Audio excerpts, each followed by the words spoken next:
Yes. I don't recall what the category was for the line to the airport, but I've heard people ask many times, is there any way to get from here to the airport on public transportation? There is today, but this would make it much easier in the future. Okay. So today you could take the red line all the way to downtown and make a connection to get to the airport. But with the blue line, part of that is to dramatically upgrade the level of service, the reliability, the speed, and the frequency of service. Okay. So when you roll these out, I'm sorry.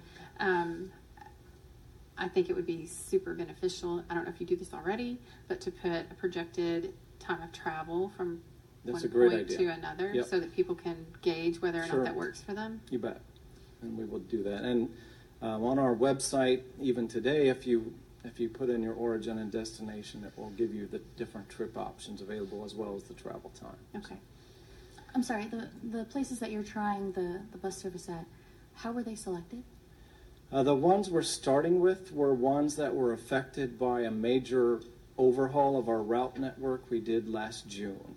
So in some cases we had identified areas with very low ridership, and because we have a limited budget, there's hard choices to be made. And so the board ultimately decided to either remove or realign service in some areas, and partly based on community feedback, we heard back from some people, even though the ridership was relatively low, that they felt they needed and wanted service. And so rather than try to serve them again with that low ridership fixed route that may run only every 60 minutes, for example, we developed this option. Hopefully it serves the community much better, but also is more cost effective. Okay, so there were places that had service cuts. And to be Predominantly. blunt, yes. Sorry. No, that's Thank good. you. In some And I believe cases, Manor, yes. Manor was one of those communities. Manor is one. We've been working with Mayor Jonesy and actually Travis County and portions of unincorporated beyond the city limits of Manor.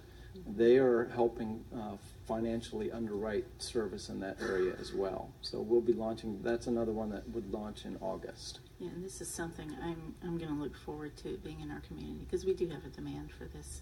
Yes. We do. Can you go back to that map real quick? We've been talking You about bet. it for a long time. So just to be clear, the green boxes are representative. These are not cast in stone. Part of the process to develop these is actually to